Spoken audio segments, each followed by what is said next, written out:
아버지와 딸이 빼앗긴 6년은 영원히 회복되지 않았다. 일상이 점차 회복되긴 했다. 그러나 아버지가 죽을 때까지 감옥에 가기 전과 같은 친밀함은 끝내 회복할 수 없었다. 나는 늘 그 이전의 날들이 사무치게 그리웠다. 아버지가 나를 태우고 미친 듯이 페달을 밟던 어느 가을날이 지각인 줄 알고 엉엉 울며 뛰어 들어간 교실에는 가을 오후의 햇살만 고요히 가라앉아 있었다. 낮잠에서 깨어난 나를 다음날 아침이라고 원껏 골린 아버지는 잔뜩 뿌리 난 내 손에 햇살처럼 고운 홍옥 하나를 건네주었다. 이가 시리도록 새콤한 홍옥을 베어물며 돌아오던 신장로에는 키 큰 코스모스가 가을바람에 산들거렸다.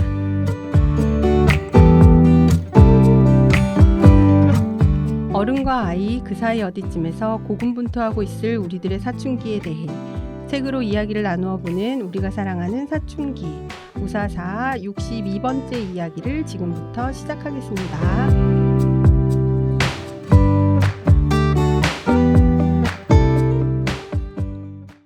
네, 안녕하세요. 우사사 62회 저는 냠냠쌤입니다. 안녕하세요. 안녕하세요. 박 사장입니다. 안녕하세요. 차차입니다. 네, 오늘 차차님이랑 박 사장님이랑 같이 이야기할 책은 정지아 작가님의 아버지의 해방일지입니다. 정말 인기가 많았던 그리고 지금도 많은 책이잖아요. 저도 너무너무 좋아하는 책이고요. 그래서 다른 분들은 어떻게 읽으셨을까 되게 궁금해하면서 오늘 왔어요. 기대가 됩니다. 먼저 박 사장님의 책 소개 줄거리 들어보고 이야기 나누겠습니다. 네, 줄거리 먼저 보겠습니다. 아버지는 백운산을 누볐던 빨치산이었습니다. 평등한 세상을 꿈꾸며 사회주의자가 되어 싸웠으나 자본주의 한국에서 계속 살게 되었습니다. 그러나 평생 사회주의에 대한 믿음을 포기하지 않았고 주변 사람들의 어려움을 누구보다 먼저 챙겨주고 도와주려고 했습니다. 빨치산이었기 때문에 보통 사람보다 더 고통스러운 삶을 살았던 아버지가 세상사의 고통으로부터 해방을 맞이한 것, 그것은 아버지의 죽음이었습니다. 나는 주인공이거든요. 주인공 나는 아버지의 장례식장에서 평생 알아온 아버지의 얼굴보다 더 많은 얼굴을 보게 되었습니다. 아버지는 혁명가였고 빨치산의 동지였지만 그 전에 자식이었고 형제였으며 남자이고 연인이었습니다. 그리고 어머니의 남편이었고 나의 아버지였으며 친구이고 이웃이었습니다. 아버지는 같지만 어떤 순간에 아버지는 누군가의 시간 속에 각인되어 기억을 떠올릴 때마다 생생하게 살아났습니다. 장례식장의 사촌들, 아버지의 옛 동료들, 사모 동창회와 구례 사람들이 아버지와의 기억을 가지고 모두 모였습니다. 그게 아버지가 평생 살아온 세월이었던 겁니다. 사람들의 기억 속에서 죽은 아버지의 모습이 뚜렷하게 존재를 드러냈습니다. 아버지의 소학교 동창이지만 정치적 성향은 다른 박 선생, 머리가 샛노란 담배 친구 17살 소녀, 평생을 빨갱이 형을 미워한 작은 아버지, 나보다 더 자식 같은 학수 등 아버지가 세상과 어우러지며 만든 인연들의 이야기가 펼쳐집니다. 이 인연들 속에서 아버지는 살림이 오죽하면 긁었냐를 18번처럼 외치며 스스로 호구가 되어 살아왔습니다. 아버지는 이렇게 누군가를 도우며 누군가의 목숨을 살리기도 했지만 누군가의 덕으로 살기도 했습니다. 나는 빨치산의 딸이라는 천형의 가난까지 물려받았고 어린 시절에 감옥에 간 아버지의 부재로 인해 아버지와의 거리감을 느끼고 살았습니다.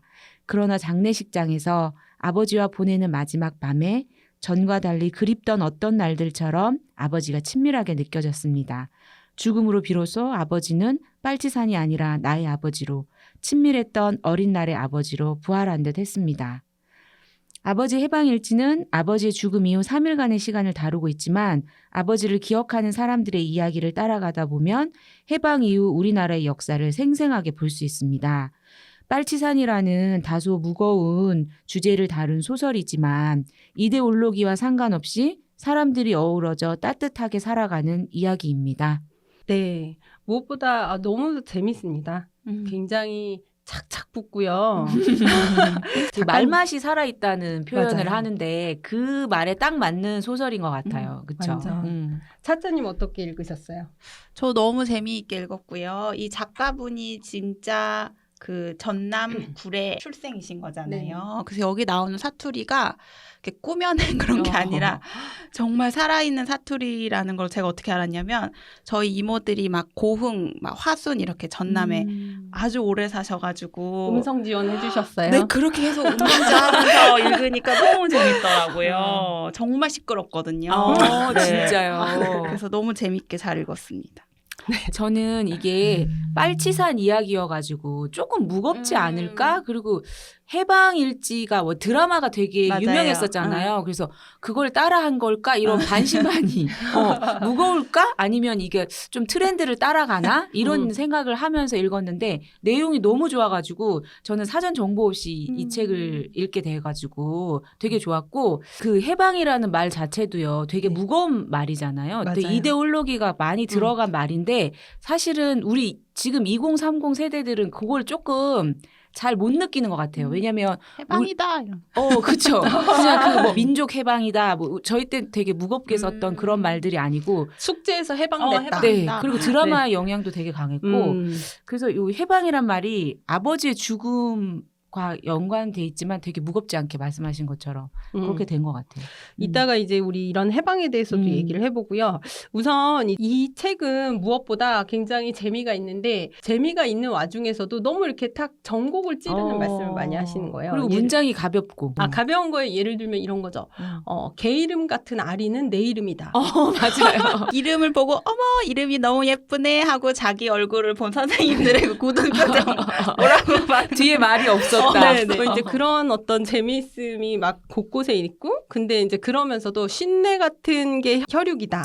우리가 혈육하면 느껴지는 그 감정들을 어쩜 이렇게 단어 하나로 이렇게 탁 표현을 해냈을까? 맞아요. 어떤 책들은 형용사가 남발하는 책들이 있잖아요. 맞아요. 근데 이 책은 그렇지는 않은데 되게 탁 집어내는. 집어내요. 맞아요. 그래서 이건 정말 작가의 내공이 내공이 작가의 내공이 엄청나다라는 있다. 생각이 들어서 그런 게 너무 좋았고요. 근데 이런 책이 대중적으로도 굉장히 인기를 받아서 저는 그것도 되게 기쁘더라고요.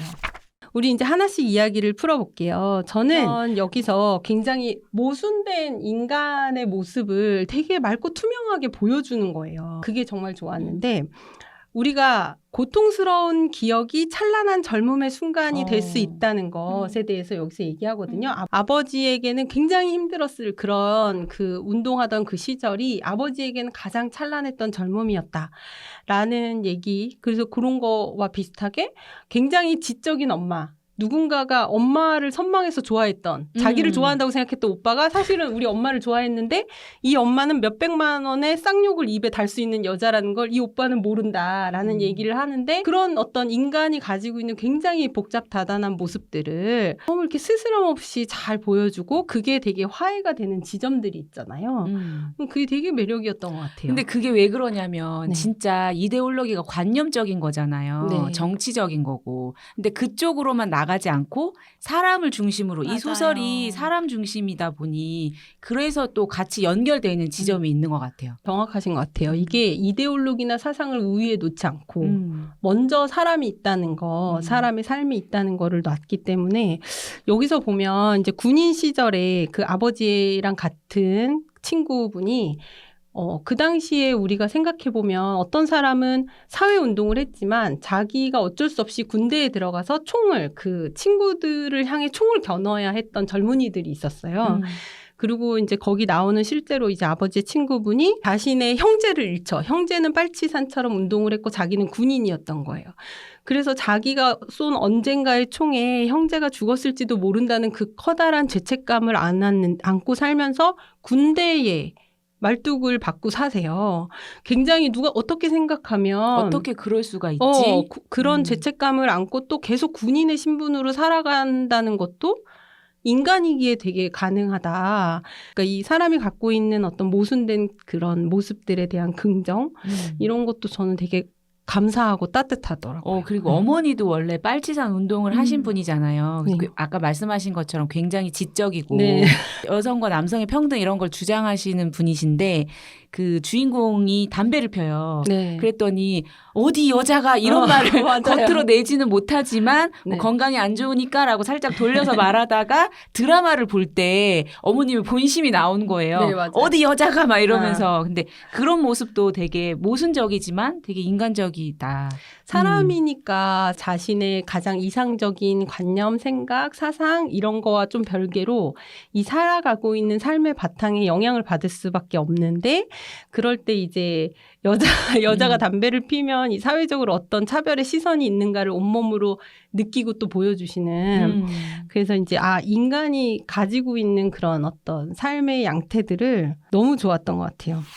그다음 우리가 또 얘기할 수 있는 게 그 주인공 화자의 태도가 되게 시니컬해요. 아버지가 돌아가셨는데 아버지가 죽었다. 이렇게 네. 첫 문장이 돌아가셨다. 또 아니고. 전봇대 머리를 받고 이렇게 시작하고 네. 그다음에 거기서도 막 슬퍼서 계속 펑펑 울거나 하는 게 아니라 그리고 삶의 태도 자체도 굉장히 나는 빨갱이의 딸이고 굉장히 시니컬한 태도를 보여줘요. 이런 주인공의 태도는 근데 저를 보는 듯했어요. 아 정말 다 공감하지 않으셨네요. 그러니까 가난한 집에서 태어나서 공부를 굉장히 잘하잖아요. 이 주인공이. 그래서 그 가난한 집안에서 이렇게 공부 잘하는 딸의 전형적인 모습. 그러니까 막 이렇게 친척들이 막 질척질척 정으로 포장을 해서 자기를 간섭하고 그런 게 막 싫은 거예요. 그러니까 어렸을 때부터 이렇게 좀 철벽을 치면서 서울 여자인 것처럼 굴었던 것 같아요. 그래서 장례식장에서도 처음에는 그런 태도를 보이는데 이제 3일 동안 지나면서 다른 사람들로부터 들으면서 그 태도를 반성하죠. 나중에는. 맞아요. 내가 너무 진짜 나만 잘났고 나만 잘났다고 생각하고 이기적으로 살았구나. 그런 모습이 굉장히 공감이 많이 됐어요. 저는 이 어린 시절의 주인공이 아버지를 되게 좋아하잖아요. 너무너무 좋아하잖아요. 그래서 그 어린 시절 이 주인공이 충격을 받았던 게 아버지가 여름날에 시냇가에 목욕을 하러 땀을 식히러 들어가셨는데 아버지의 거기에 나에게 없는 뭐가 달려 있었다. 그러면서 자기도 아버지처럼 되고 싶어서 서서 오줌을 누고 그런 장면이 있었거든요.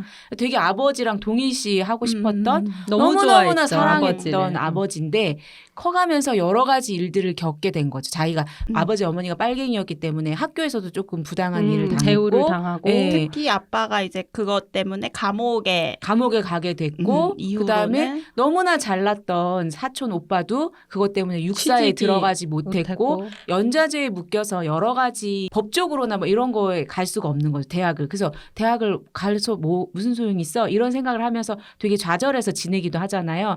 너무 선망했지만 그런 아버지로 인한 여러 가지 환경들로 인해서 조금 아버지와 멀어지게 된 그리고 저는 또 생각했던 게 이게 되게 적절한 소설적 장치가 아니었나 그런 생각이에요. 왜냐하면 주인공이 계속 빨치산을 좋아하게 나오면 독자들이 너무 좀 네, 심리적으로 좀 부담감을 가지고 다가갈 수도 있었을 텐데 적당한 거리감을 유지해주고 오히려 그 빨치산 아버지를 조금 적대하는 듯한 그런 걸 포지션을 보이니까 오히려 독자들이 이 딸 왜 이러지? 이런 그럴 수 있죠. 왜냐하면 네. 지금 현재 독자들의 포지션하고 되게 유사할 네. 수 있잖아요. 네. 과거의 이념 전쟁 그런 이념에 대해서 보는 굉장히 비판적 시선이라든지 시니컬한 태도라든지 이런 것들이 지금 현재의 독자들하고도 되게 맞물렸던 것 같아요. 실제로 들어가서 그 인물을 보더라도 주인공이 입었던 그런 상처들 말씀하신 아버지의 사랑과 동시에 증오까지는 아니지만 애증의 관계인 거죠. 아버지가 가지고 있는 모든 환경이 자기에게는 어떤 위협적 환경으로 다가오니까. 그 천형이라고 했었거든요. 빨치산이. 맞아요. 그러니까 천형이라고 표현할 정도면 얼마나 사무쳤을까. 그런 것들을 품고 살면서 이 사람 나름의 방어체계였을 것 같아요. 그 거리감은 그렇게 둬야만 자기가 견디고 살아갈 수 있었을 테니까. 맞아요. 그래서 이제 그런 주인공의 태도에 우리도 공감하면서 되게 천천히 하지만 이제 인간으로서 아버지를 이해하고 가까이 다가가고 자기가 두었던 그 거리감에 대해 이미 좀 부끄러워지면서 이렇게 아버지와의 친밀함을 찾아가는 그런 모습들이 나오죠. 네. 그래서 그런 재미도 너무 감동적이고 좋았는데 그렇다고 해서 주인공이 지금 슬프지 않은가? 아니요, 굉장히 슬퍼하는 마음이 이제 점점 차오르고 그 학수가 사실은 이 주인공보다 훨씬 더 자식 같은 역할을 했었잖아요. 그쵸. 아버지가 나무에서 감을 따다가 떨어졌었는데 이 상처가 생긴 걸 보고 학수가 막 노인정에 가가지고 누가 우리 아버지를 이렇게 했냐고 소리 지르면서 그때 아버지가 굉장히 좋아했었던 것 같다. 그런 일화가 나오는데 그런 얘기를 하면서 그 장례식장에서 화장터에 있는데 자기가 점점 그런 생각을 하면서 너무나 눈물이 복받쳤는데 자기보다 더 슬프게 우는 학수 때문에 눈물이 조금 말랐다. 네. 이런 표현을 하는데 그리고 이제 마지막 밤에 그러니까 장례식장에서 아버지와 보내는 마지막 밤에 진짜 속마음이 나오죠. 속마음 나오면서 너무너무 슬퍼했던 것 같아요.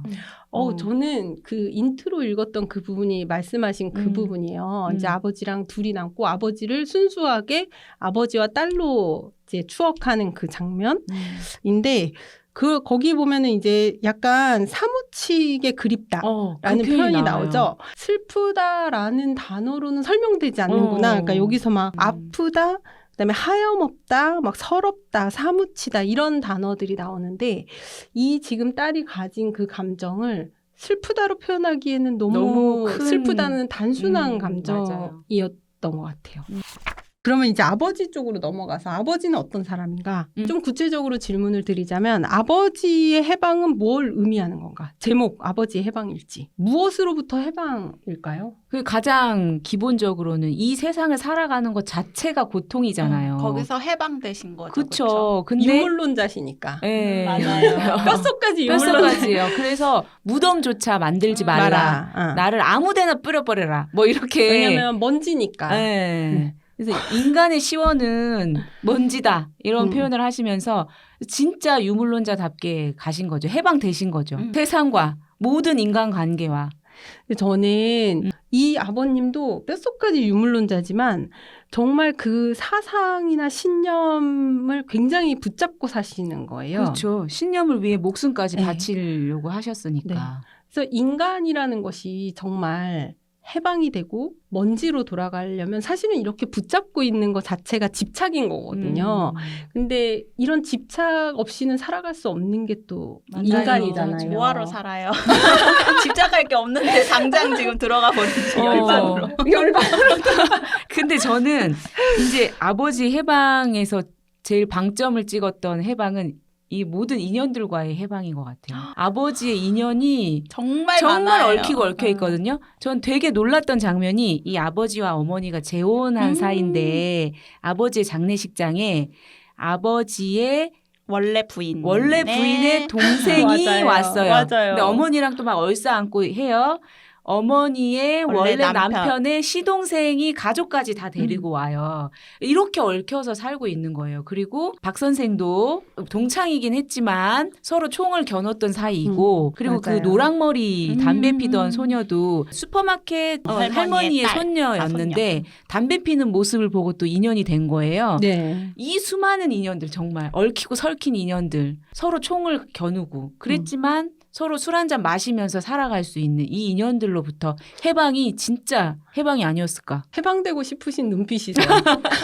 그리고 저는 여기서 이 아버지가 집안적으로도 굉장히 얽혀 있잖아요. 네. 자기 때문에 자기 형의 아들이 원하는 바를 이루지 못했고 어쨌든 자기 때문에 아빠가 돌아가시게 됐고 자기 동생은 그 일 때문에 자기와 철천지 원수처럼 지내고 이런 너무 얽혀 있는 인간 세상의 삶, 인간 삶, 인연들. 그게 이제 죽음으로써 해방이 되었다. 우리 작은아버지 얘기로 해볼까요? 작은아버지에게 있었던 일에 대해서 차차님이 그 어렸을 때 아버지, 그러니까 주인공의 할아버지가 돌아가시게 되는데 그 왜 그런가 하면은 그때 이제 한창 아빠가 빨치산으로 활동을 했을 때 마을을 막 습격해 온 거예요. 고상욱이 아는 사람 막 이렇게 다 뒤지러 온 거예요. 네. 그랬는데 이 동생, 그러니까 작은아버지가 너무나 자랑스럽게 우리 형이라고, 우리 자랑스러운 형이라고 하자마자 이 마을로 쫓아가서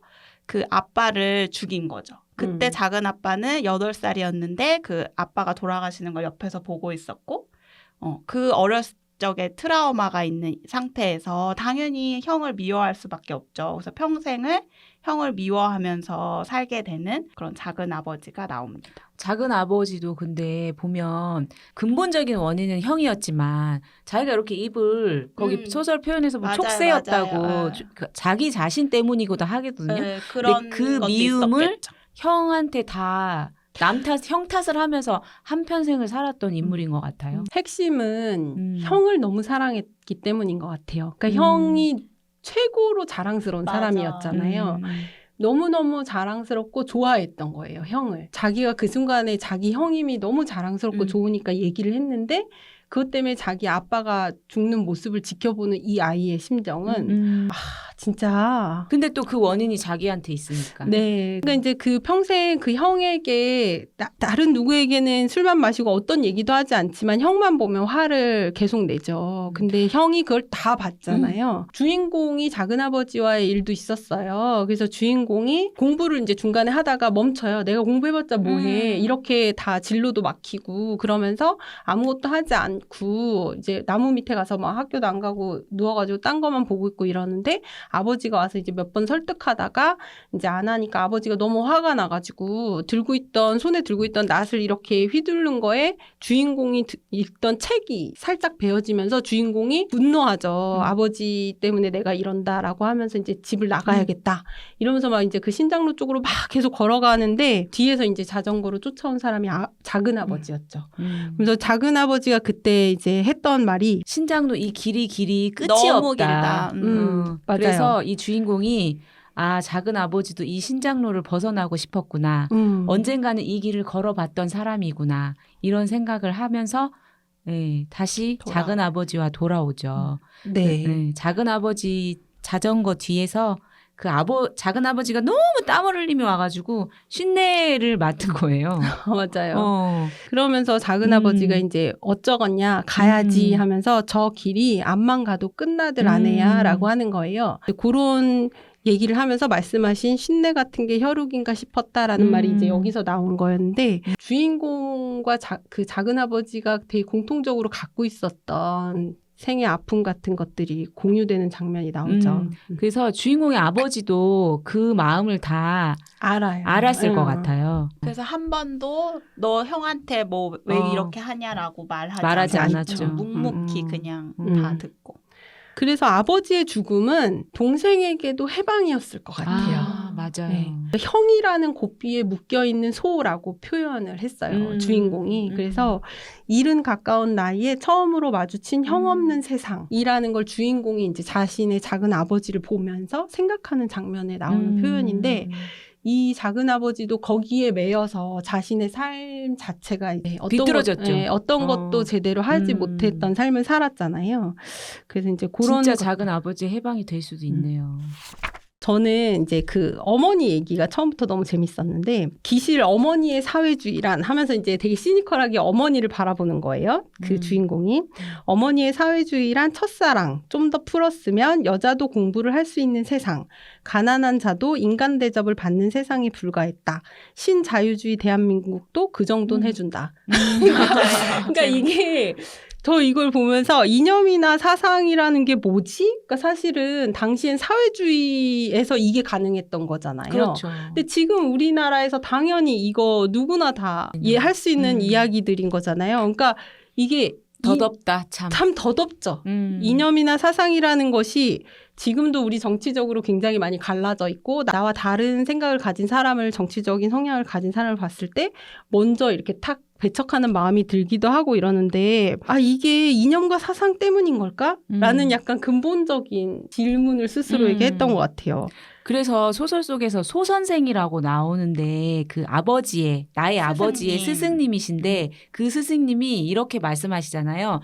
좌익인 그 친구 하나랑 우익인 친구 하나를 두고 좌익인 아버지 그리고 우익인 선생이라는 그 친구 두 명을 두고 우익의 세상이 되었을 때는 좌익인 네가 이 친구를 좀 돌봐주고 좌익의 세상이 되면 네가 또 이렇게 서로 도와주라고 하는 장면이 나오는데 실제로 그렇게 살아요. 그 소 선생님 예수님의 뜻을 받들어서 제자들이 서로 도와주면서 살거든요. 근데 사실은 우리가 지향해야 될 바는 이렇게 사람이 먼저고 맞아. 생각을 인정해주면서 살아가는 세상이 아닌가. 근데 우리가 지금 그런 것들 때문에 싸우는 건 사실은 그런 이념이나 사상이 다른 것을 이용한 어떤 권력의 문제인 거지. 그런 권력은 사실은 같이 할 수 없잖아요. 그렇죠. 우리가 권력은 나눌 수 없다. 뭐 이렇게 하는 거잖아요. 그러니까 사실은 그게 어떤 이념이나 사상이 삶의 양태랑 결합돼 있어서 같이 할 수 없어라고 말을 하시는 분도 물론 계실 수 있겠지만 저는 이 책을 읽으면서 충분히 같이 살아갈 수 있고 네. 이렇게 뭐 어느 합의를 찾을 필요는 없는 거예요. 그냥 생각이 다를 수 있고 서로 보완할 수 있고 근데 그걸 가진 어떤 권력 다툼의 문제인 거지. 그래서 네. 이 구례에 사는 사람들이 다 그렇게 살아요. 맞아요. 예를 들어서 조선일보를 보는 그렇죠.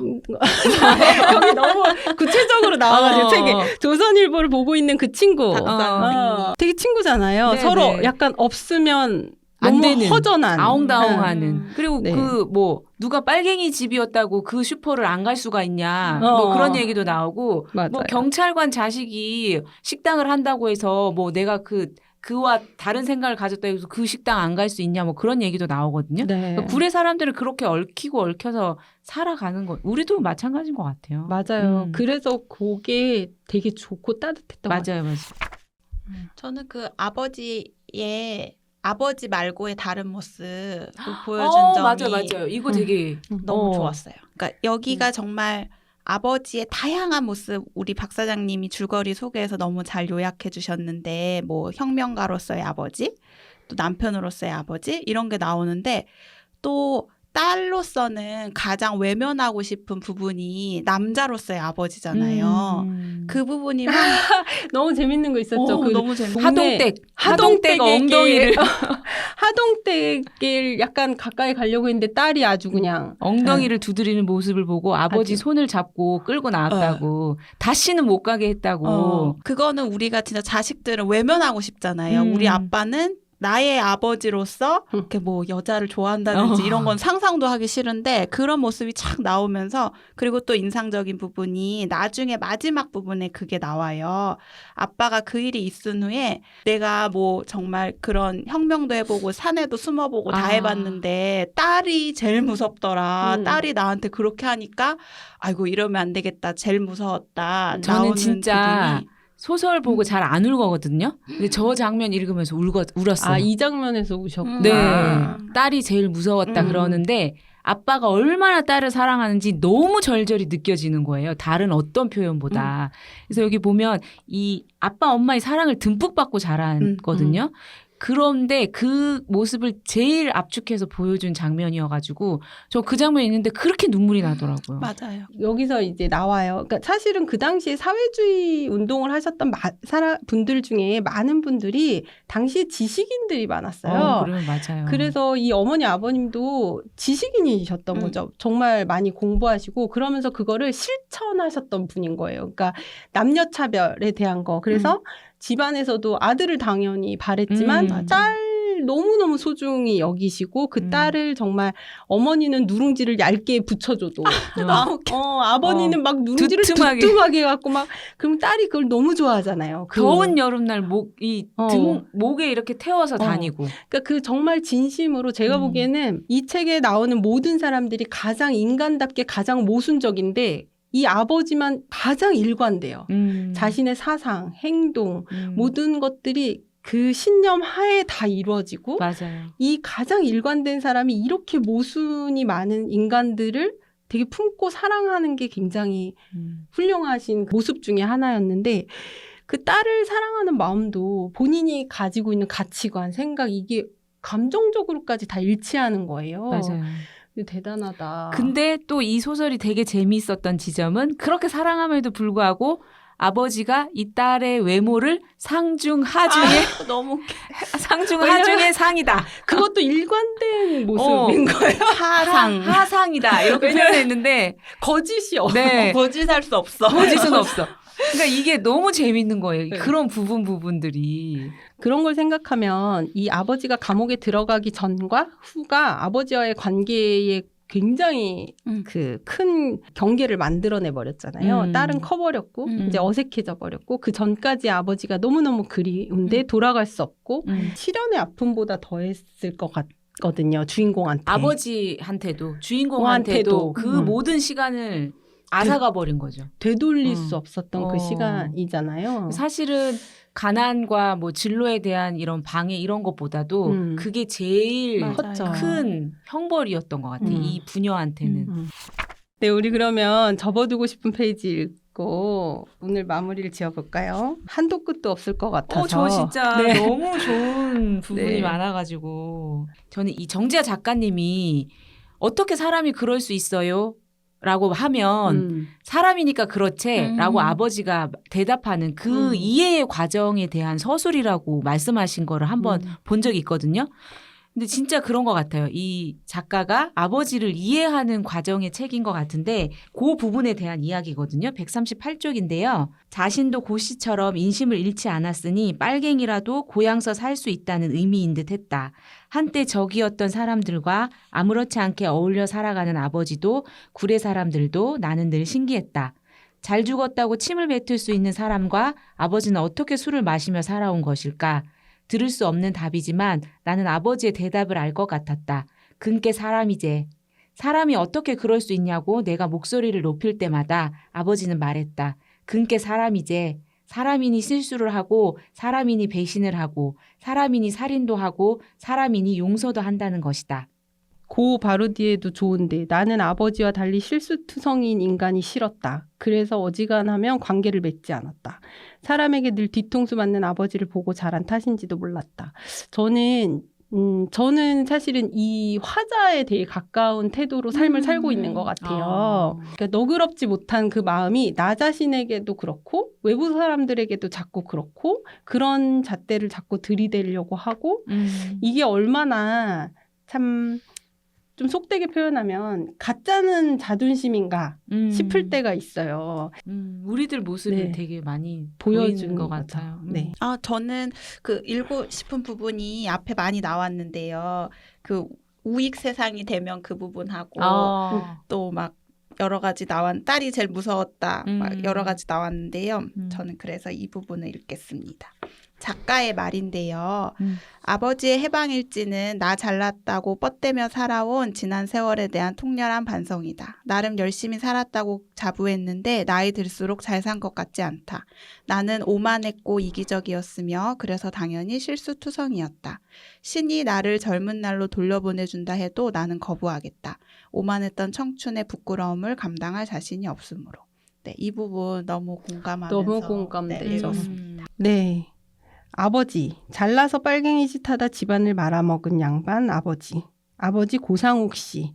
주인공의 아버지지만 혼돈의 세상을 살아낸 고상욱이라는 한 남자의 생이 담겨 있었고 동시대의 수많은 고상욱 씨들의 모습을 조금은 짐작할 수 있었던 책이었는데요. 이 책을 읽고 제가 가장 좋았던 건 그리고 가장 부러웠던 건 고상욱이라는 한 사람이 가진 인간에 대한 믿음이었어요.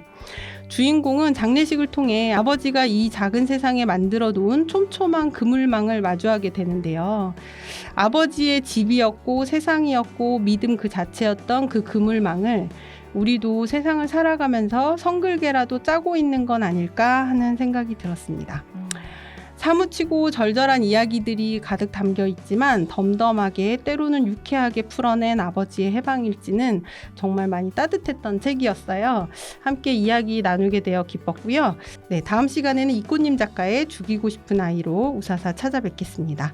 구독과 공유 부탁드리며 오늘도 인사드리겠습니다. 감사합니다. 감사합니다.